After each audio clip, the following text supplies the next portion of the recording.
Good evening and welcome to a Friday night edition of Tysky Sour. Now, if you follow Twitter as much as I do, you might have seen there are increasing numbers of people who seem pretty worried that we're going to have another lockdown.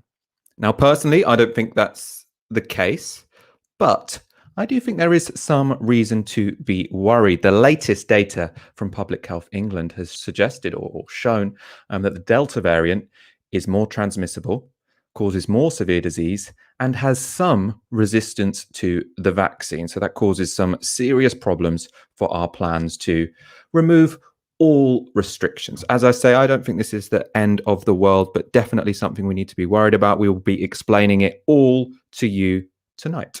Also on the show, probably the most ridiculous story I've seen on Newsnight since Jeremy Corbyn stopped being leader of the Labour Party. It was every other night when he was, but this is up there with the worst ones. And a story about the Napier barracks. The government were found to have acted unlawfully again tonight. Usually I have Aaron Bastani, but he is away, and I am delighted, privileged to be joined by Ash Sarkar. How are you doing, Ash? Hey, I'm good. I'm fully vaccinated now, Michael. I'm so jealous. I know. You know what? What feels really good is Bill Gates always knowing where I am. Yeah. You know? And I'm magnetic now. That's great. I get my first on Thursday. Ooh. And I'm hoping it's going to be Moderna because I want Dolly Parton to know where I am. Yeah, that is more fun.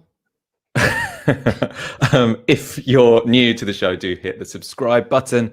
And if you've already hit the subscribe, but sometimes you get super disappointed when you accidentally miss a live show, then make sure you turn on notifications using the bell icon.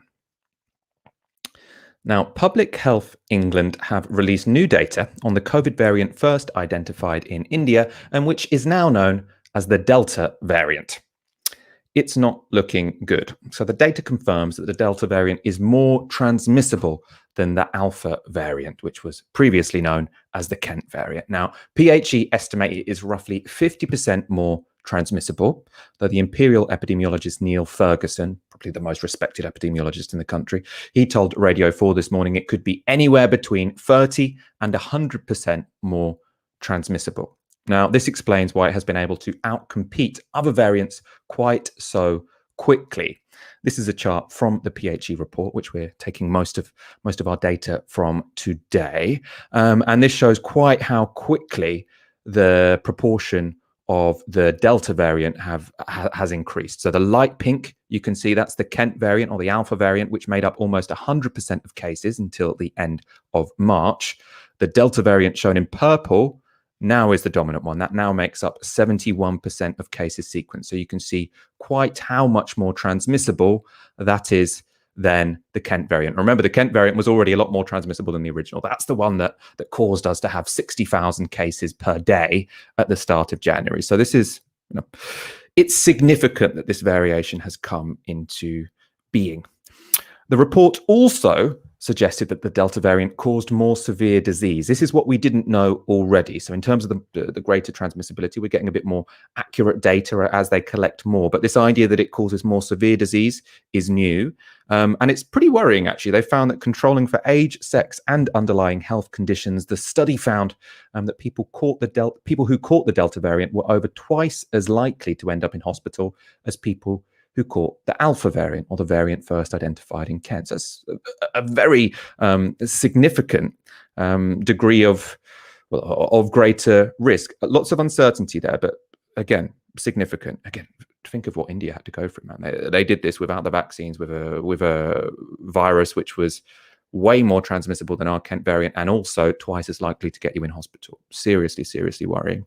Finally, on vaccines, yesterday's PHE report had no new information on the effect of the Delta variant when it comes to vaccines. But we know from a previous report that after one dose, the AZ and Pfizer vaccines appear to be 17% less effective against the Delta variant than the one first identified in Kent. That's after one dose. After two doses, that difference gets slightly less significant. Effectiveness here measured in terms of symptomatic infection.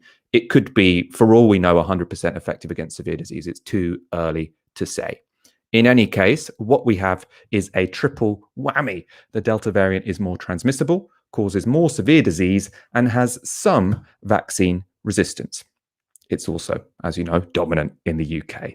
And all of this means that some experts are doubtful England will be able to go ahead with removing all restrictions on the 21st of June, as was originally planned. Anthony Costello is the director of the UCL Institute for Global Health and a member of the independent SAGE group. This is what he said on BBC Question Time last night. Do you think we should lift restrictions on the 21st of June? No, I don't, because we have a Delta variant, what was called the Indian variant, which is now thought to be 50 to 70% more transmissible. Evidence comes out today that you are 2.7 times more likely to end up in hospital with this variant compared to the Kent or Alpha variant. And it's got evidence of vaccine escape. So if you have had one dose of the vaccine, you are only 34% protected. If you've had 2 doses, you're only about 2/3 protected. So that means that the real figure is that only 40% of our population has had 2 doses. That means there are millions and millions of people who could be infected by this virus. Now, many of them will be younger, and death rate should be much, much lower. But many people could end up in hospital. The NHS could be thrown into another surge. We just don't know. So what do? I think at the moment what we have to do is to watch the data extremely carefully. Now, I think probably Anthony Costello should have been a bit more clearer there when it came to the vaccines, because whilst he is correct that, after 2 doses, you're only 2/3 protected from the Delta variant, it might be the case that that's much higher when it comes to serious disease, which is ultimately what we care the most about. But his general point there, I am very sympathetic towards. He's essentially saying we should vaccinate more people before we take away the final restrictions. And the reason I'm sympathetic to that is because I don't think the arguments against delaying are particularly strong. And for me, these come in sort of two forms, which on the face of it, they're not ridiculous. I just don't think they're that strong. So one is to say the costs are too high.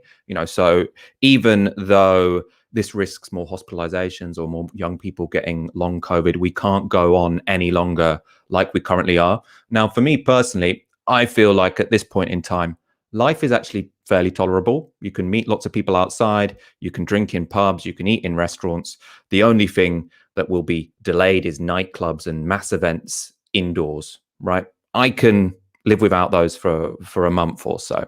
The second argument, potentially more significant, is when people say, if we postpone this now, we will inevitably indefinitely push it back. So there's always going to be one excuse after another. Now, this is potentially a more nuanced argument. Again, I don't really buy it. And that's because whilst there is a degree of vaccine escape with the Delta variant and indeed the Nepal variant, we're going to talk about in a moment, against all of these, vaccines work to some degree, and against most of them, with most vaccines, to a really large degree. So we're going to be in a really, really different situation when the vast majority of the population are vaccinated. And that could happen quite soon, or at least among the adult population. I think we could in a month or so, have almost universal coverage. These are some stats about the current take-up of the vaccination rates, which shows you, I suppose, how much hope there is that we will have super, super high rates of vaccination within a month or so, and then we'll be in a qualitatively different situation. So you can see from here, among the 80 pluses, there is 97% uptake of the vaccine. Between people aged 75 and 79, there's 100% uptake. There's probably some rounding going on there, because I presume there are some people in that age group who haven't been vaccinated. Between 70 and 74, 98%, 65 over, 95%. You can see 99% people 60 to 64. Super, super high numbers all the way down until you get to those age groups where people are only just getting offered the vaccine. So this was in midweek. By midweek, people between 35 and 39%, they had 68% coverage. Now, I imagine that will be going above 80% in a week or so, as all of those people get invited for those. So to my mind, it could easily be the case that in a month or two, we're in a really, really strong position to loosen these final restrictions. I don't really see the rush. There are, however, Intelligent people who think the 21st of June probably can go ahead as planned. Intelligent people we should take very seriously. Jeremy Farrar is director of the Wellcome Trust and sits on SAGE. He told the Daily Mail, "There is a danger of not opening up. This infection is now a human endemic infection. It's not going away. Humanity will live with this virus now forever, and there will be new variants. This year, next year, the year after, there will be new variants, and we will have to learn to cope with that. Lockdowns are awful. They are a mark that you haven't been able to control the virus in other ways. They have very profound consequences on mental health, on education, on job opportunities, particularly affecting people on lower incomes. Societies can't stay in that mode forever." He also said, "If hospitalisations have remained low and deaths have remained low, I would accept a degree of transmission and I would open up. I think this is the hardest decision, frankly, of the last 18 months, actually. I am optimistic in the sense that I do believe that vaccines are incredibly safe and very effective." Now, for me, as I say, I think this is an argument we should take seriously. I'm not actually sure what the restrictions we currently have. I don't know if they are having that bad an effect on mental health, because, as I say, I think we can do most of the things which are, essential to our well-being. Obviously, we need to provide certain businesses with support if this is delayed. Let us know what you think in the comments on this question of the June 21st reopening. But Ash, where do you stand on this question? Michael, I actually find myself in agreement with you, which is that we can do most of the things that really add to our quality of life. We can travel around the country. We can stay over and visit our friends and our loved ones who we've maybe not been able to see very much for the past year. We're able to do a lot of socializing outside, and now with the weather improving a bit, that's actually kind of quite a pleasant thing to do. And we can do some indoor socializing as well. So I think delaying this next step, it certainly doesn't make me feel as abysmally awful as when Christmas was cancelled and all these other things which felt like a lifeline were being pushed back and further back. So I think that delaying in this instance isn't a huge deal. But I do have a lot of sympathy for the Jeremy Farrar argument, which is that lockdowns are a sign, a mark that you haven't been able to control the virus in other ways. And so I think it's really important that as we're reaching this other point of going, okay, so what amount of transmissibility do we accept as we unlock and as we ease restrictions even further, that we still maintain in our heads this question of like, okay, so what does effective virus control look like within that context? The fact is that the government has been nowhere near as agile, responsive, or reactive as it ought to have been in controlling the spreads of the Delta variant. So you had those weeks where India wasn't put on the red list. You have, I think, also a real failure of test, trace, and isolate. These are measures which should be able to identify outbreaks of new variants very quickly and manage to contain them, within quite tight localities. And that's not something that happened.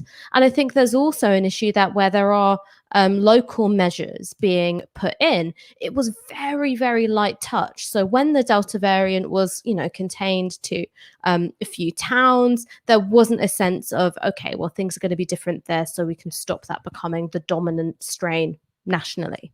So there are all these ways in which the government was slow, sluggish, and it doesn't explore the options that it has available to it to avoid national restrictions either being delayed or indeed imposed. So I think that that's a really important thing for us to bear in mind, which is, well, why did this spread in the way that it did? Could that have been avoided? And also, when we do eventually get to the great unlocking, back in the club, Notting Hill Carnival back on, red stripe all round, what is it going to look like with monitoring the spread, the transmissibility and potential risks? And how will the government react to that in such a way that manages to preserve freedom for as many people as they ultimately can? And I think that those questions being ignored at this point kind of fills me with a little low rumble of dread. Because it sort of says to me that we're not taking seriously that unlocking, the easing of restrictions, perhaps even the end to social distancing, won't mean that we behave as though the virus doesn't exist anywhere anymore. I mean, I think that take that you have, and your approach is similar to mine, is actually very common. I haven't heard anyone in the real world sort of say, I am so desperate, everything rests on nightclubs opening on the 21st of June and me being able to queue for a pint, because that's one of the things you'll be able to do. You'll be able to stand up in a pub instead of it being table service. But what frustrates me is that the media, and the BBC especially, are really reporting this like it's a life or death thing. So it's this constant headline thing of, will they, won't they unlock on the 21st of June? The scientists are still deciding. We're still looking at the data. Oh, this new variant has come and this could completely throw us off course. And my problem with it is that they don't, because it's sort of talked about in such life or death terms.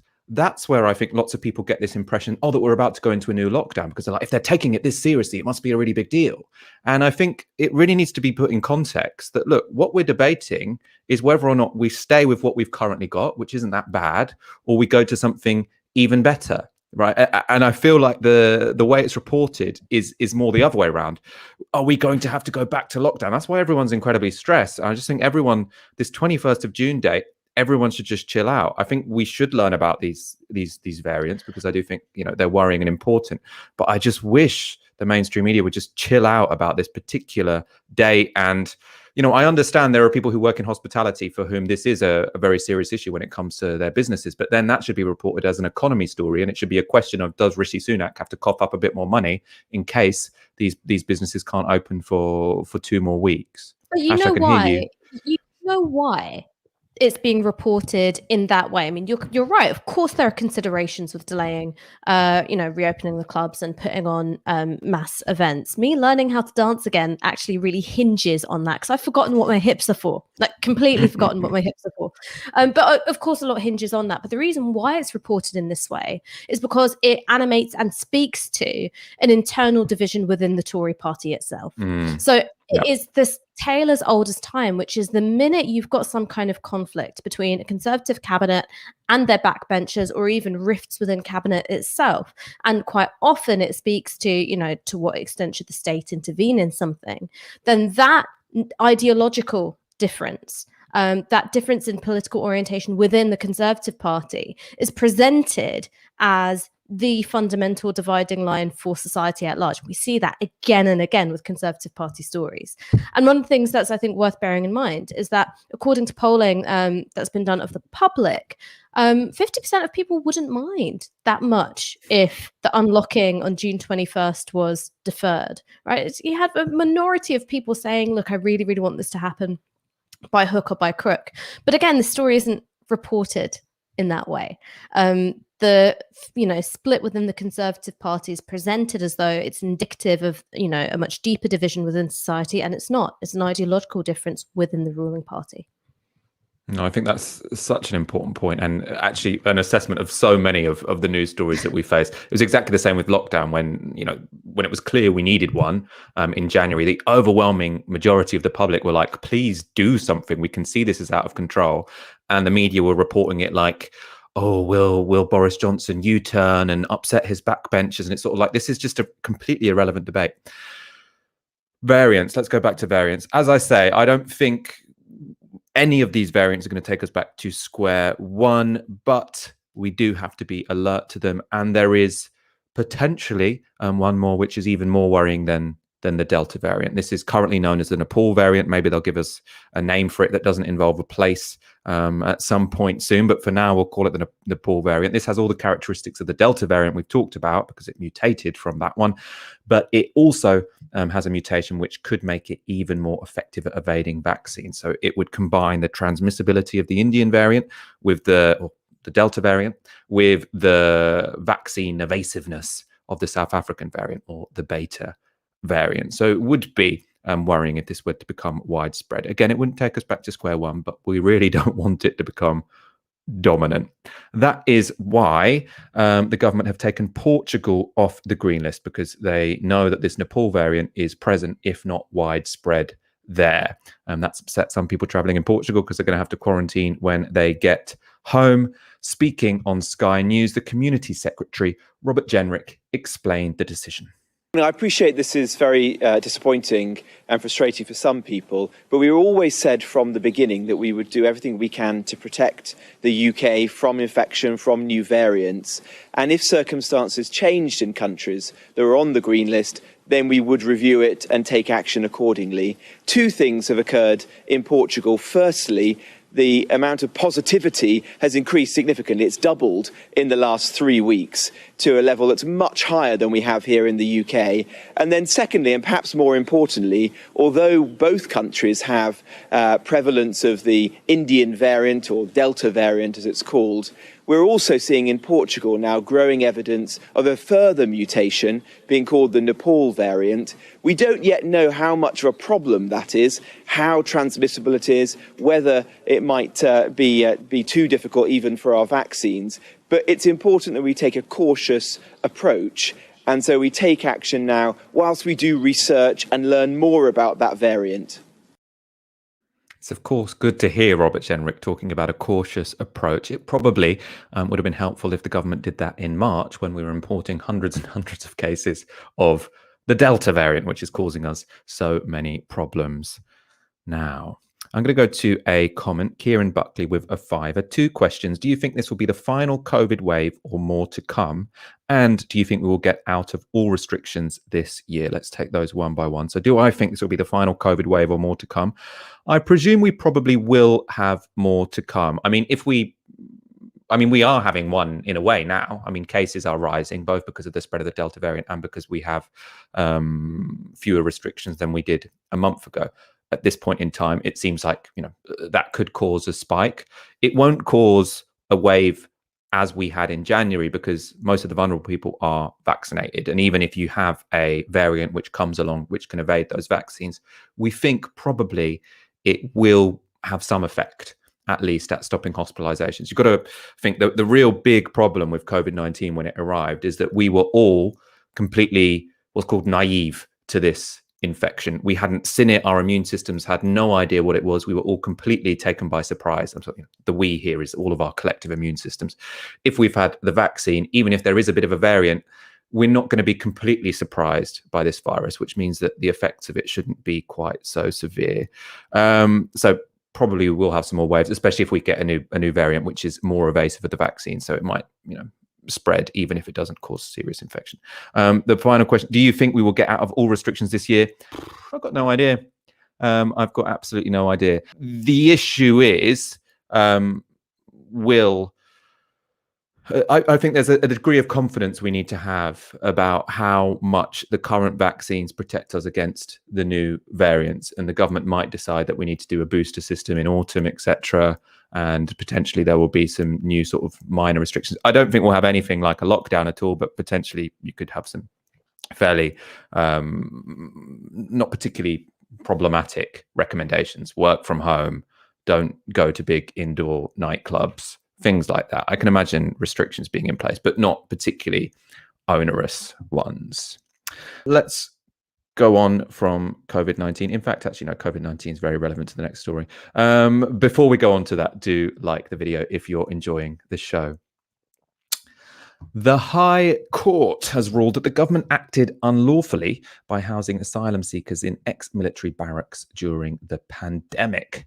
200 people contracted COVID-19 at the site, where residents slept in dorms and were unable to socially distance. Public Health England had told the Home Office that Napier Barracks would be unsuitable accommodation during the COVID outbreak, but the Home Office did not listen. Now, I think we can see some images of the site now. It's located near Folkestone in Kent. You see it's an ex-army barracks. The conditions inside it are, according to the lawyers, squalid. According to the people living there, appalling. You've got up to 13 people to a room, and that was the case even at the height of the second wave. So we were all being told, limit your contact with other people. If you're sharing a room with 13 people, that's pretty goddamn difficult. There was also a massive fire there in January. I think partly started due to protests because of the conditions. As I've said, over 200 people caught COVID-19. Now, the core of the judgment from the High Court was about the failures of health and safety guaranteed for the residents in Napier Barracks. Now, the judge, Mr. Justice Linden, said, whether on the basis of the issues of COVID or fire safety taken in isolation, or looking at the cumulative effect of the decision-making about the conditions in the barracks, I do not accept that the accommodation there ensured a standard of living which was adequate for the health of the claimants. So very damning there. The Home Office said this is good enough for these asylum seekers. The judge has said, no, this was not adequate. Putting 13 people to a room in the middle of a pandemic is obviously not right? You're not taking the necessary precautions there. He didn't just stay with those health effects, though. He also criticized the detention-like facilities the men were held in. So of those, he said, they were supposed to live voluntarily pending a determination of their applications for asylum. When this is considered, a decision that accommodation in a detention-like setting, a site enclosed by a perimeter fence topped with barbed wire, access to which is through padlocked gates guarded by uniformed security personnel, will be adequate for their needs, begins to look questionable. In concrete terms, he found that from 15th of January, when an instruction was given that residents were not to leave Napier Barracks without permission, he said that meant, or in that instance, the claimants had been unlawfully detained. Really, really horrific story. Ash, I want to know your take on it. In the middle of a pandemic, sharing a dorm with 12 other people in a base surrounded by barbed wire and no escape. I mean, this is all, I mean, it's disgusting and it's really quite dystopian. Yeah, I mean, it's utterly dystopian. And I think one of the things that we've got to do is take a step back and look at the context in which this emerged. So one of the things that I think that the Home Office has tried to do is tread a line between technically fulfilling its statutory obligations in terms of housing and looking after asylum seekers. By law, the Home Office has to do that, while also pandering to the most reactionary voices within the immigration debate. So if you cast your mind back to earlier this year, this issue of asylum seeker accommodation had become really quite poisoned by the efforts of the far right. You had the likes of Britain First barging into these empty hotels, which had been requisitioned for use to, well, not requisitioned, contracted for use to house asylum seekers while there was, zero tourism to speak of because we're in a pandemic. So Britain First would go in and film, and it was all very sensationalized. You also had Nigel Farage following suit. And so one of the things that the Home Office acknowledged in their own equalities report on Napier is that, well, yeah, housing asylum seekers in barracks is far from ideal, but there's a case to be made that by, appearing to be less than generous, that essentially you can make it all right with the taxpayer, that we're having to look after these people anyway. So this issue of horrific conditions in the accommodation, it's not a glitch, it's a feature. It is definitely intentional because the Home Office thinks that that's how you can do the hostile environment, pandering to the far right and fulfilling its statutory obligations at the same time. And then shortly after that fire, which you mentioned, which occurred back in January of this year, one of the things that Priti Patel said wasn't, oh, by the way, this is deliberately awful because that's what we want to do. She pinned the blame sort of squarely on the asylum seekers themselves and said, look, it is entirely insulting to the taxpayer in a sense that you'll spit in their eye and complain about the conditions here when they're the ones footing the bill. Oh, and also, how dare you say that barracks aren't good enough for you when this was where we'd put our armed forces personnel and soldiers, right? So that was the case that was being made, was on the one hand, be grateful you've gotten anything. Then on the other, I think the sense of pandering to the far right, perhaps using terrible accommodation as itself a deterrent. And what was being lost in all of this is, of course, the humanity of the asylum seekers themselves. So you had, some reports going as high as up to 28 people sharing a dormitory during the pandemic. And we're saying a dormitory, it's not like a dorm in a hostel. If you look at the pictures, there are these like horrible kind of platform beds, really dirty, really squalid conditions, absolutely no capacity to socially distance whatsoever.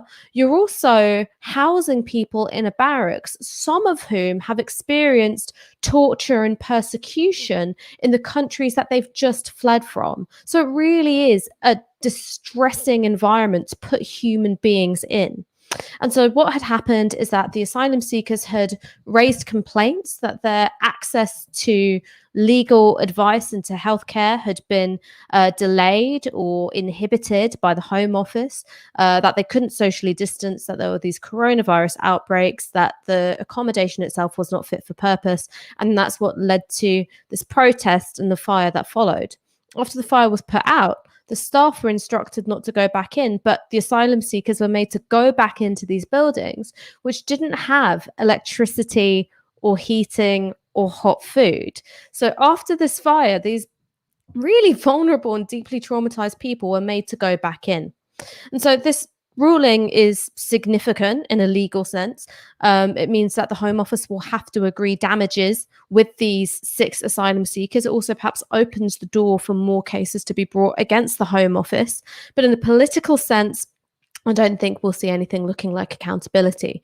Priti Patel knows that part of her political position comes from being extra nasty to migrants and particularly asylum seekers, particularly those asylum seekers who have arrived in a small boat crossing. Boris Johnson has spent political capital before in protecting her and shoring up her position when she breached the ministerial code and all those bullying accusations made against her. So I don't think we're going to see anything like her resigning. However, if there are more court cases, the Home Office could find itself in a really tricky position.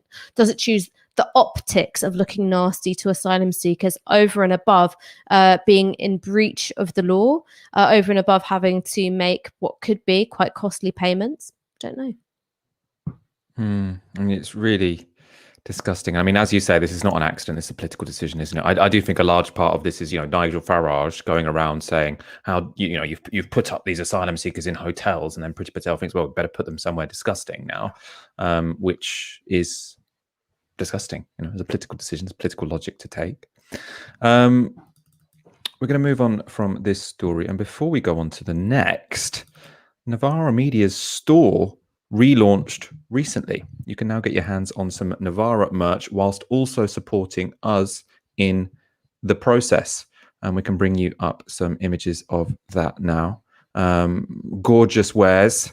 If you go to novaramedia.com, novara.media/shop, you'll find Novara Media long sleeves and loads of other items, including for the first time ever Tysky sour merch. There are also water bottles, hip flasks, and just added today, the Novara Media tracksuit.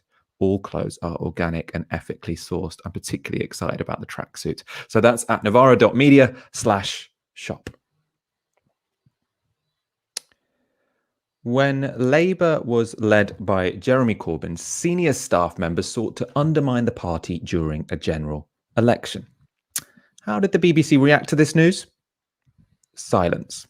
However, this Thursday, Newsnight set aside a whole 20 minutes to expose the scandal of Unite the Union organising to deselect a few right-wing MPs. A movement founded with the highest of ideals. A movement always bedeviled by profound differences, and in recent years, a movement laid low by bitter divisions. It's the honour of my lifetime to lead this great movement. A new era now, with a leader pledged to restore unity. But as Keir Starmer experiences a tough period, divisions are bursting into the open. Foul play comes the cry from adversaries of the left, as Newsnight sees evidence of the depth of planning on the left to challenge established Labour figures. I think up and down the country there were attempts to destabilise Labour MPs, to get rid of them. I think if people had known that these conversations were taking place when they were taking place, there would have been real shock. I think even Jeremy Corbyn would have condemned that kind of behaviour. So you've got the gloomy music. Nick Watt, the host, is talking about the depth of planning on the left. Tom Watson is saying the plans were so scandalous that Jeremy Corbyn would have opposed them. This was all people trying to destabilise Labour MPs. Let's take a look at what this sinister plot amounted to. It's explained by Nick Watt via some leaked emails. A new flare-up of old embers after Newsnight saw emails by a West Midland Unite activist outlining plans to try and unseat leading Labour figures. In an email dated the 12th of February 2018, addressed to a senior Unite official, Howard Beckett, the activist Steve Price outlined plans to influence the selection of councillors and to put the skids under the former minister John Speller and Tom Watson, who was then Labour's deputy leader. Newsnight has also seen internal Unite emails in which officials discuss Mr Price's first email. One said that 1 hour may not be enough time to deal with all the issues he had raised. In a second email on the 15th of March 2018, addressed to Howard Beckett, Steve Price wrote of how his networking was vital in building up trusted left roots in 59 constituencies. Finally, Steve Price wrote that it had been agreed that he would be paid, but he needed a form of words to describe what he was, wait for it, not doing. So all of that sinister music, all of those tones of voice of what were the left organising to do, it all amounts to, in 2018, a trade union, Unite, organising with an activist who wanted to deselect some MPs who the trade union weren't politically aligned with. That included people like Tom Watson and John Speller. Now, this is not a big deal, right? Trade unions are supposed to have an influence in political parties. Trade unions have always tried to influence selections. If you want to influence who is an MP in a Labour seat, what you're first going to have to do is deselect a Labour MP. This is all completely normal, and it's especially normal considering that in 2018 you had Tom Watson actively working to undermine the electoral chances of the Labour Party. I don't understand how they've managed to get a story out of this, but they have. And they've employed all the old usual suspects to essentially pretend to be outraged that anyone could possibly fight battles within the Labour Party instead of battling the Tories.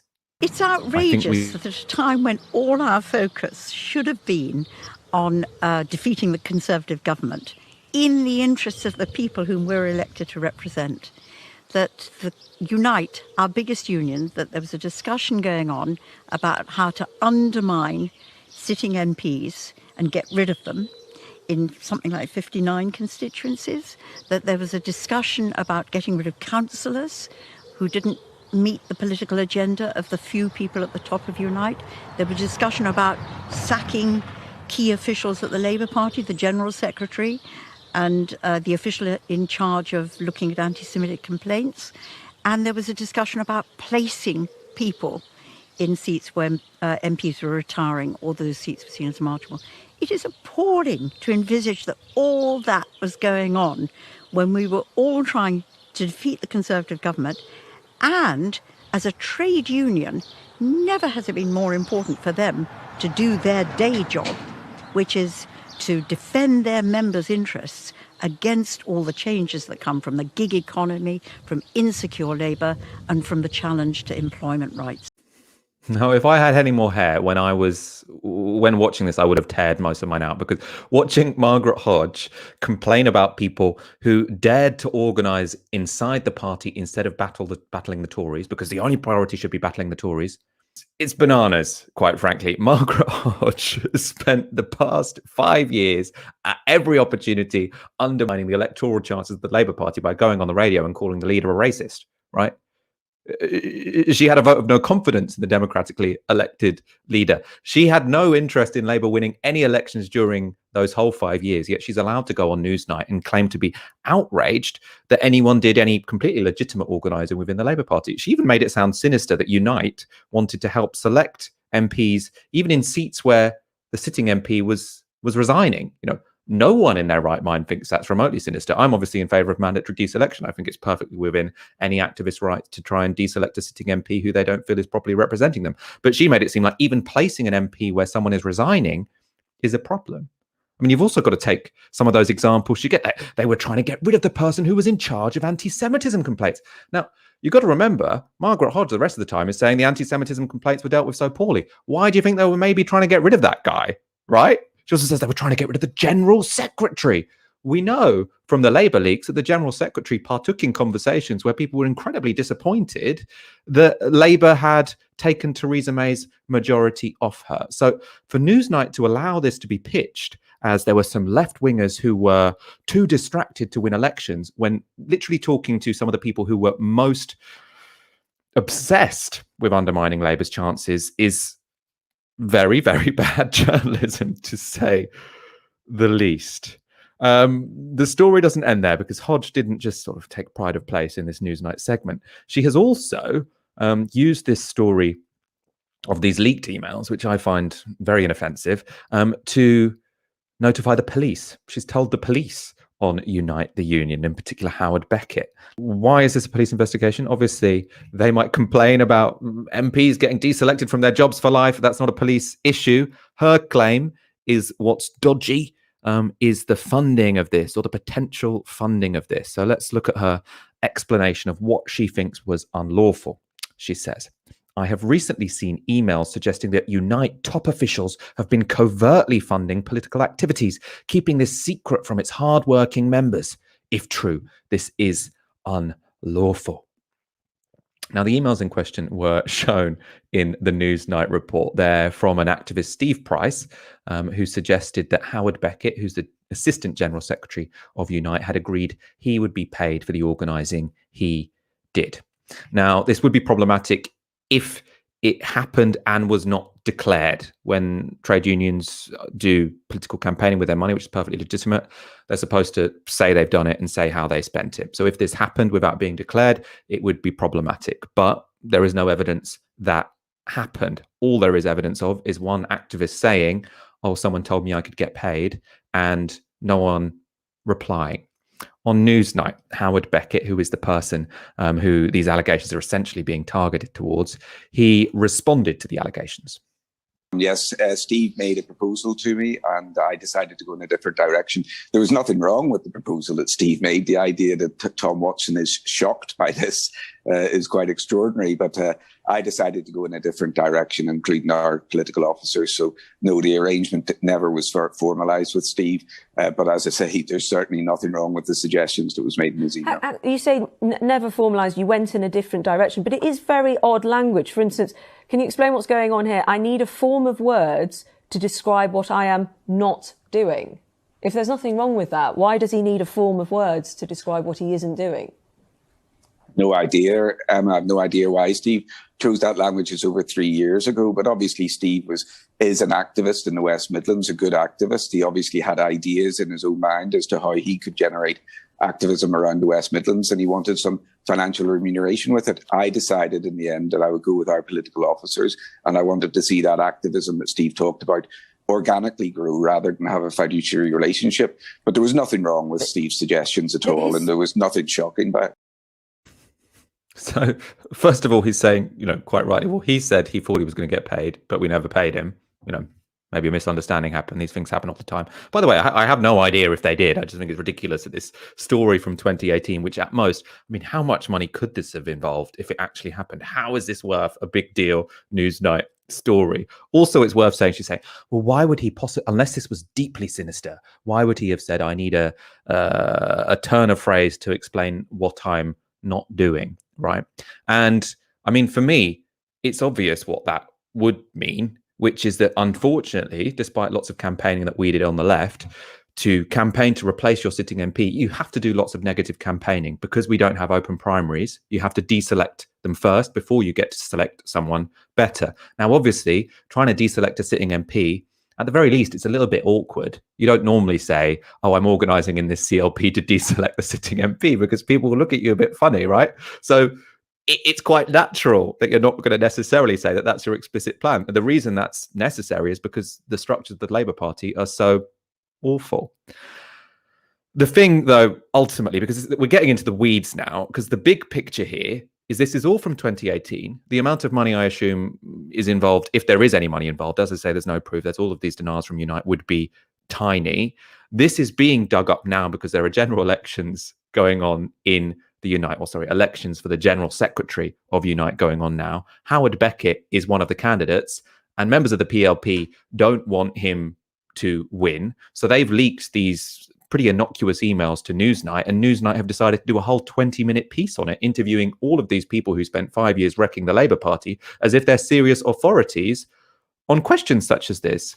And why I find it so shocking is because we had another report that was full of leaked emails of people who were actually very willing to undermine Labour's electoral chances. We know that when Labour actually performed surprisingly well, there was a conversation, including the General Secretary, including head of elections, where they were all incredibly disappointed that Labour had done well. That was a scandal, right? There is no evidence that Unite didn't want Labour to win a general election. There is tons of evidence that many top staffers had no interest whatsoever in Labour winning a general election. As far as I know, Newsnight never covered that, right? Newsnight never covered that. That was actually scandalous. There was actually evidence of wrongdoing. Here, you've got, in 2018, a trade union organised to deselect some MPs. Like, give me a break. Ash, I want to go to you on this because, I mean, this is just infuriatingly ridiculous. And I don't know what's more embarrassing. Actually, I do know what's more embarrassing, because what's most infuriating here is listening to Margaret Hodge sort of talk about how dare people not be 100% focused on Labour winning a general election. What I find most embarrassing here is Newsnight thinking this was worthy of a 20-minute segment. I mean, you're completely right. 20 minutes for a really flimsy piece of journalism where there isn't a smoking gun where you can point to it and go, okay, money did leave, Howard Beckett or Unite and did pay this activist. And here we've got the proof it wasn't declared. Then you've got 20 minutes essentially of speculation based on an exceptionally boring email thread in which there is no clear evidence of wrongdoing. And so the idea that that amount of journalistic time, and I use the word journalistic here quite loosely, has gone into something which doesn't even deliver the coup de grace. I just think, aren't there better stories to cover? Was this a slow news day? Could you really not think of anything else? If I was an editor at Newsnight, I'd be saying, well, go back and get me that missing piece of evidence, which proves beyond a shadow of the doubt that there was wrongdoing and not declaring payments, right? It's a really bad, flimsy, insubstantial piece of journalism without that. It's also incredibly boring. But let's also talk about how it's put together, all right? The BBC is supposed to be balanced, and what that balance is, we all know, is fiercely contested. There are guidelines, but there's also something in the eye of the beholder. But one of the things that I thought would involve being balanced would be putting, I think, tougher questions to Tom Watson and to Margaret Hodge. So when she's coming out and she's saying, this is when all of us should have been focused on defeating the Tories, then you, I think, quite fairly go, but didn't you put a motion of no confidence in Jeremy Corbyn the year before? If you've got Tom Watson saying, I don't even think Jeremy Corbyn would approve of such behaviours, wouldn't there have been a conversation about, well, hang on, Momentum, the campaigning organisation close to Corbyn, was trying to make open selections a reality. It was yourself and many others who put the kibosh on that. So the very basic forms of stress testing that you would expect from journalists to be put to these figures didn't happen. So for the BBC, I think it worse than embarrassing. It's actually, undignified, and I think raises serious questions for the credibility of all those involved.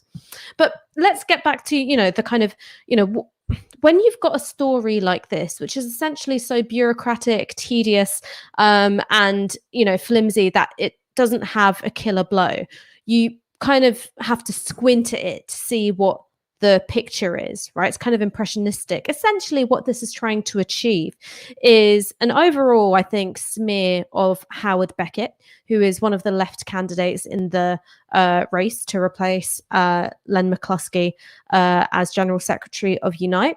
But it's also, I think, serving this purpose of trying to, delegitimize the role of unions in the Labour Party. Now, the Labour Party came out of the trade unions. It came out of the Labour movement. And obviously, as a lot's changed in terms of, trade union membership, trade union militancy, and also the decline of industrial labour, of course, there have been huge changes in terms of that historic role of the trade unions within the Labour Party. But essentially, the principle is that the party is itself the political expression of organised labour. Right, that's still supposed to be the point. Now, you do have a tendency, a wing within the Labour Party, kind of most perfectly encapsulated by Peter Mandelson, who thinks that that shouldn't be what the Labour Party is about, that they should essentially be a kind of technocratic, managerial, and sort of bit more redistributive party, which from a lofty distance operates in the interests of those who it deems to be the less well off, but, fundamentally isn't about empowering them or anything like that. And the Peter Mandelson theory is that if you do break the reliance of the Labour Party on its trade union funding, then, well, you just rely on big money donors. The problem is that under the leadership of Keir Starmer, there has been a decline in trade union funding, and there hasn't been a huge return of the big money donors that the likes of Peter Mandelson would like to see come back to the party. So in terms of political strategy, this is, I think, entirely counterproductive, because one of the broad brushes that the public emerges with is like, oh, this is another Labour infighting story. All right, no one gives a shit about 2018. Few people could tell you the real difference between Tom Watson and Jeremy Corbyn. All right, these aren't things which anyone other than really like clued in politicos will care that much about, right? The bigger picture is one of Labour's a bit of a mess again. Two, you're alienating one of the party's biggest funders without an alternative stream of funding in place, right? These big money donors are not coming back.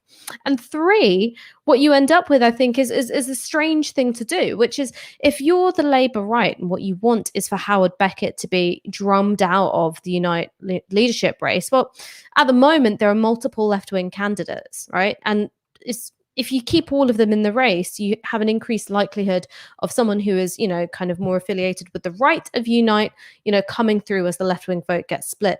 So I think doing a big hit job on Howard Beckett is, what if he did, leave the race? Well, that's actually a bit worse for your guy, because you still get another lefty coming through and perhaps winning the general secretary position.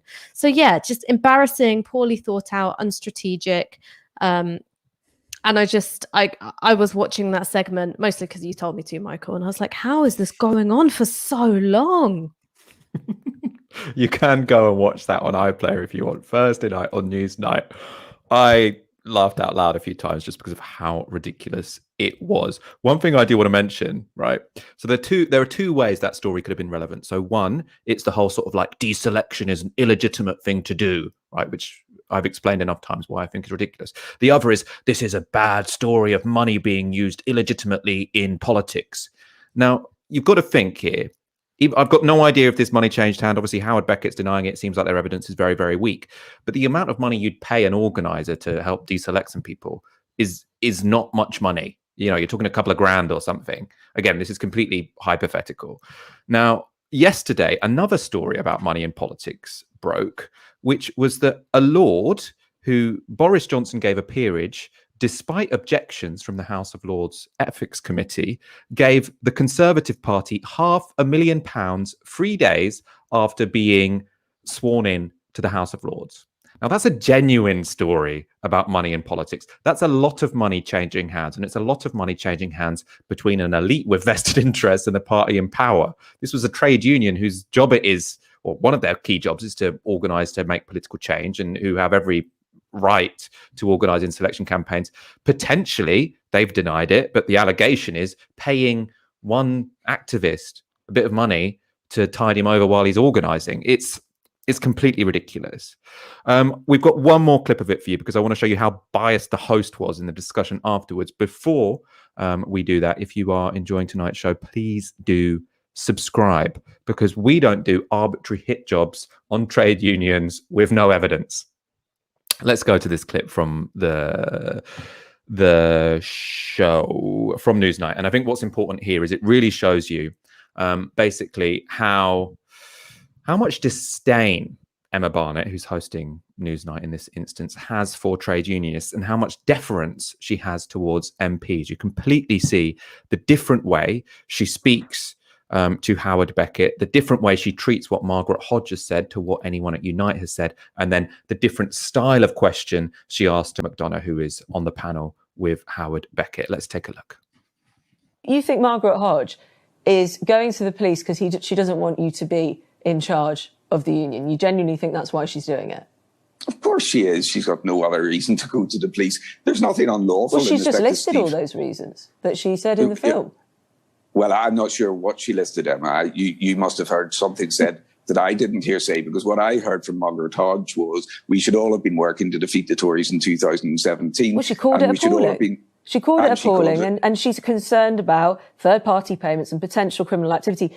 Can I just bring it on to, though, I suppose, if you're watching at home... Emma, and that's language... Emma, just so as I can just say, yes? Because this is ridiculous language, and this is the BBC.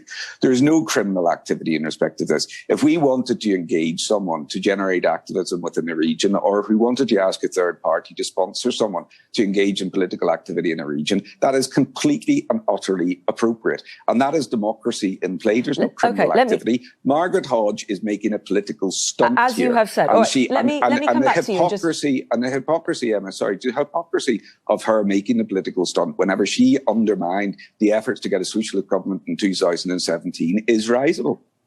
Howard, I'll come back to you in just a moment. Siobhan, to bring you in at this point. There's nothing wrong with this, according to Howard Beckett. This is what unions do.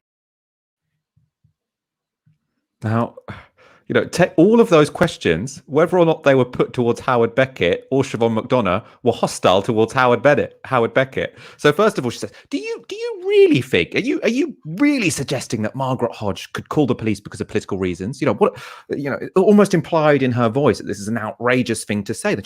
He says, "Well, I don't know what her reasons were. She listed those reasons. She called it appalling. She's really challenging Howard Beckett. How could you possibly question the motives of Margaret Beckett?"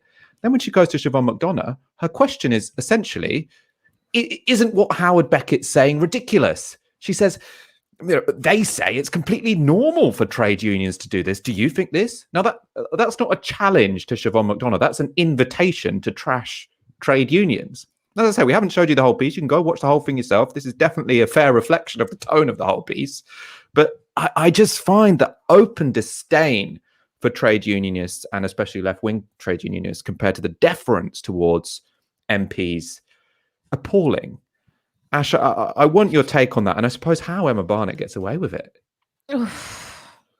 Michael, if I speak, I am in very big trouble. I prefer not to speak. Let me put it this way. I do not think that what was conducted was a fair interview which upholds the standards that the BBC is meant to uphold. I have no problem, by the way, with Howard Beckett being subject to a hostile interview. He is putting himself up for a very powerful position within the Labour movement. He should be scrutinised and, put through the ringer. That's what I think everyone in politics should be put through. And that's the standard which should be applied evenly. I also don't have a problem with the principle of trade unions' political participation being something which is put under the microscope, right? There are no sacred cows. Right? That is something which should be interrogated, because actually I think it's so easily defensible that it stops being a conversation and a point of contention quite quickly.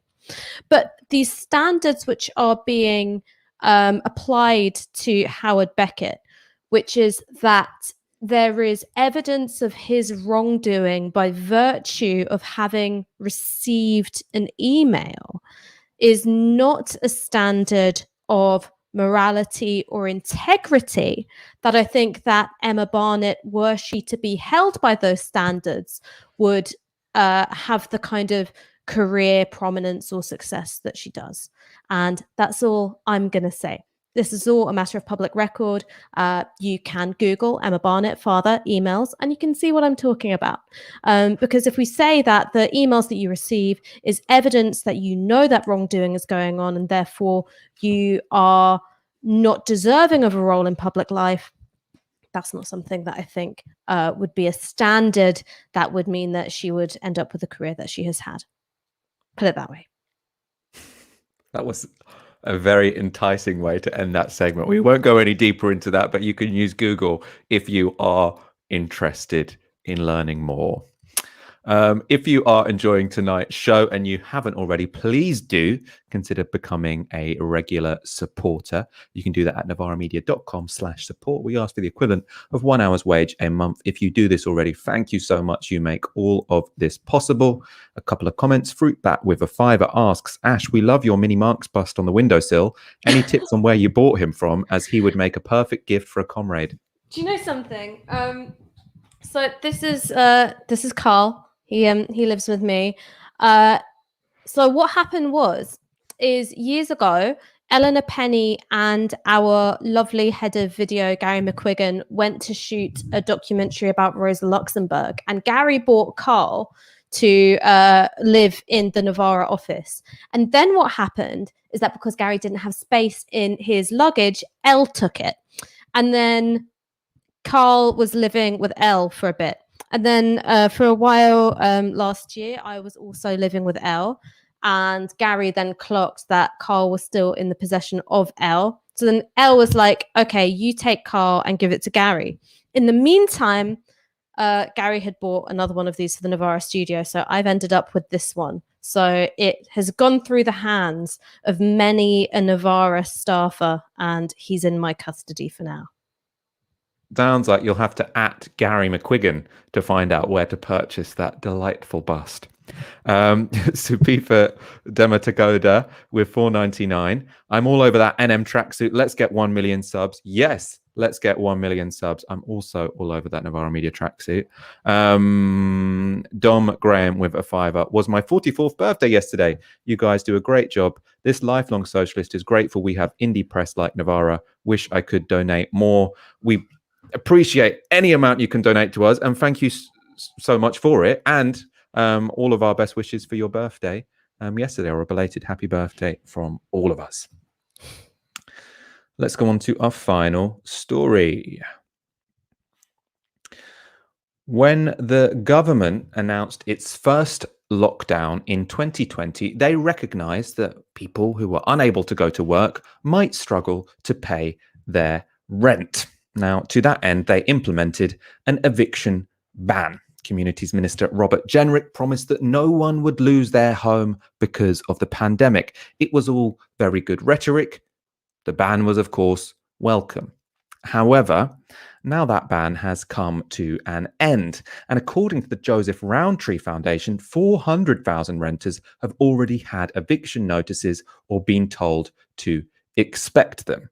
So the government, in their traditional fashion, they implemented an eviction ban, but they didn't sort out the underlying problem, which means at the moment they removed that ban. There are lots of people now at risk of becoming homeless. This, of course, could be catastrophic for private renters. It could also be catastrophic for local authorities who have to work out how to house so many people who are being kicked out of their privately rented homes. However, despite the social catastrophe that could be about to befall on us, some of the noisiest voices on our airwaves have been from landlords complaining about people who haven't paid rent and who they haven't been able to kick out for the past 12 months. We've had many of them call into radio stations, have their quotes in the newspapers or on the evening bulletins. They're all very, very annoyed that there was an interruption to their passive income, the income they get for essentially doing nothing. Here's one calling into LBC. Hi, Andrew. I'm fed up to back teeth hearing about these poor hard done by tenants. What about hard done by landlords? Some tenants are very good. A lot of tenants are playing the system for all it's worth. Now, I rent a house. I'm actually in the process of evicting a tenant. I've actually got a court date. But these tenants have been playing the system for the past year plus. What does playing the system mean, Michael, to the uninitiated? They know they can't be evicted. You can't be evicted, yeah, but what does playing the system mean? They know they can't, whatever they do, they can't be evicted. Right, so you've got people in properties and they're not paying their rent and you can't They are paying their rent, but they'll have a personal reason why I urgently need to sell that house. So I'm actually issuing the Section 21 notice.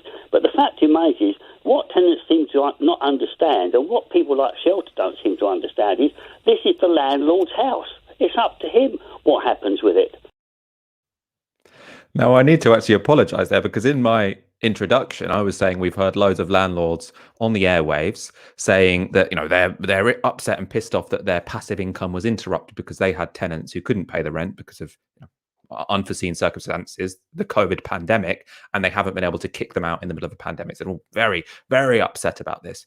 That's not what was actually going on there. This was a landlord whose tenants were paying their rent, but he's still calling in to a national radio station, really upset because even though throughout a pandemic his tenants were paying their rent, he couldn't kick them out onto the street anyway, right? So he, for whatever reason, wanted to sell his house, and he thought, look, it's the middle of a pandemic, nothing to do with me whether or not my tenants will end up homeless in the middle of a pandemic.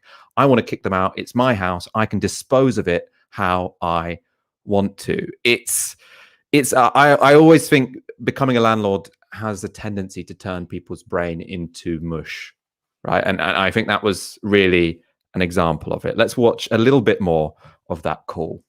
I'm truly appalled at the way the Tories have carried on over this. They have made it difficult beyond belief to get more landlords. Once I sell up, and I'm sure I won't be the only one, there'll be less houses for rent because it's just not worth the aggro. And you don't make a fortune over it. People think if you rent houses out, you're rich. You're really, really not. Okay. Once you've paid out all the exceptions, I've had tenants who phoned me up to complain about the batteries and the smoke alarm needs replacing. Well, can't they get up and change it themselves? Is that your job, as a matter of fact, or is that does that fall down to you or to them? Well, I would say it's down to them. It's a battery. It's like a battery in the torch going. But I mean, I'm a good landlord. I've done everything that's ever been asked for me to be done. These tenants, a lot of tenants, there are some good tenants about. Don't get me wrong, Andrew. There are some good tenants about, but there's an awful lot who aren't. This is what I mean by becoming a landlord. Now, I want to get rid of all landlordism. I don't necessarily think every landlord's a bad person. I don't like to cast aspersions like that, but I don't think the job was not a job. I don't think they should exist. But they all think universally they're a good landlord. Now, this guy is saying, look, I'm a good landlord. I'm not like the other ones. You'd previously heard he wanted to kick out his tenants who were paying their rent in the middle of a pandemic, right? He's not a good landlord. I'm sorry. That guy is not a good landlord. And he also said, you know, I'm not rich. People assume I'm rich. Now, lots of private landlords aren't rich. You know, they're not super rich, at least. 45% of private landlords own just one property, which means, you know, they're not necessarily going to be in the realms of the super rich. However, even though they might not be super rich, they're probably going to be richer than their tenants. And that's because they're taking half of their tenants' income without doing anything. Right, that's what they call passive income. Passive income means you get to sit on your ass while someone else goes out to work and then pays you a third of their income or half of their income every month. Then you're complaining that you can't kick them out on the street in the middle of a pandemic. And he's also pissed. I have to change their batteries. I'd change the batteries for someone's fucking fire alarm if I got $2,000 a month to do it. You know, I'll change batteries for every device if I get some nice passive income that I can sit on for my pension pot. I mean, it's just phenomenal how, you know, you can have people who they're just receiving a third of someone else's income and they still feel sorry for themselves. Ash, I want to go to you on this. I'm worried I've offended some people by saying that being a landlord turns your brain into mush, but I do really think that it's often the case. Look, I think regardless of whether or not it turns your brain into mush, landlordism is a social disease, right? I think it's a social disease, whether or not it's that's a better way of putting it. That's what I think it is. I mean, look, this guy is obviously so obnoxious and lacking in self-awareness that I'm astonished that he can get out of bed every day without just simply falling over under the weight of his own delusions. You know, what he's saying is patently ridiculous. One is the idea that you can be a good landlord when you want to kick out rent-paying tenants. And two is this idea of, oh, what's the landlord's house? He can do what he wants with it. Well, if that was the case, you should have kept it empty. Because when you do have sitting tenants, there are rights that they have, because it would be completely absurd to have a society in which people could rent and have zero rights to remain in that place when they're fulfilling all their obligations. So what he's saying is just completely wrong. But the third thing, which is like, oh, well, if there were no landlords, then there'd be fewer properties to rent. It is the existence of a buy-to-rent market which contributes to the value of his asset going up and up every year, right? Where the value of housing is outstripping increases in wages, to the extent that we have this completely absurd situation where by virtue of having a house, you essentially have a hand on financial stability for the rest of your life. Whereas if you're a tenant, you're sort of, every month you pay rent, you're further and further away from achieving that kind of buy-in to the economy and a sense of stability for your own future. It's the existence of the buy-to-let market which drives the value of his property. And so that's the thing that I kind of also want to bring up, is that you're talking about, well, not every landlord is going to be rolling in it. Of course, that's true. The majority of landlords own an individual property, not huge portfolios. But the fact is that whether or not the income that they generate from owning this property and lending and renting it out is a huge amount, whether or not they have to carry on another form of work in addition to being a landlord, they've still got a whole asset at the end of it. If they're already a homeowner, an owner occupier, then it's a second asset. And when you have a situation like ours, where people are seeing the value of their pensions decrease as the state pension age goes up, where you've got huge problems in terms of the availability of social care for the elderly, having that extra asset at the end of your working life is a huge deal, right? It is a huge deal. So even if you're not filthy rich, even if you're not cocaine champagne every weekend, you are significantly better off in terms of your future if you are a landlord. And I think maybe the third thing that I sort of want to add to this, sort of taking a step back and thinking about what it is the existence of landlordism has done, as well as generating really fucking annoying phone-ins to LBC. What landlordism has done is that it has shifted power in quite a profound way away from working class people, right? What social housing did was that it operated as this wonderful engine of class consciousness. It sort of generated in its own way, radicalism, political organization, but also the availability of cheap social housing meant that you could have working class people participating in the arts and creative endeavors, without thinking like, okay, shit, I've got to work 3 jobs just to pay for the rent on this terrible fucking flat, right? It made society better in all sorts of ways to have available social housing. It's not just the fact that social housing is no longer being built to the extent that it was. It's not only that the social housing was sold off under Thatcher, it's that the manner of it being sold off under Right to Buy then consolidated a huge amount of economic power in the hands of landlords themselves. So 4 in 10 of every property that was purchased under Right to Buy is now a buy-to-let. So you had this huge transfer of power away from social tenants, a huge, I think, erosion of the social safety net for working class people, and an increase in housing precarity because of it. It was essentially fertilizer for the social disease of landlordism. The social disease of landlordism, where working class people work all day to pay someone else's mortgage. That's what you always hear, like, oh, look, no, it's not easy being a landlord. The rent and the rent barely covers the mortgage. It's like, yes, but then you get to keep the house at the end of it, right? If I'd be less bitter about the rent I paid if I got to keep the house, right? I wouldn't mind paying the rent I pay if I got to keep the house at the end. But the landlord gets to keep the house. I cover the mortgage. He keeps the house, right? It's not, and then they're phoning in feeling sorry for themselves.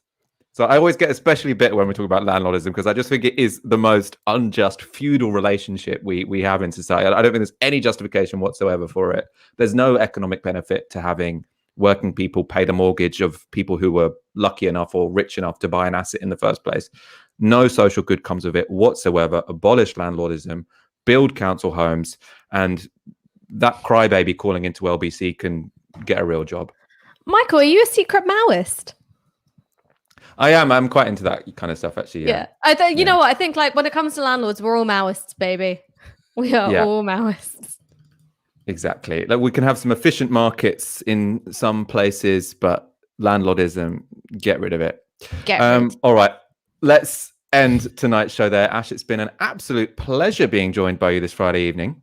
Mate, loving it as always. I like seeing your face, especially when you've caught a bit of the sun, Michael. Oh, I'm glad you mentioned that.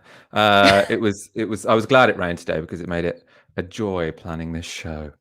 Thank you for watching and for your super chats and comments as ever. We'll be back on Monday at 7 p.m. You've been watching Tysky Sour on Novara Media. Good night.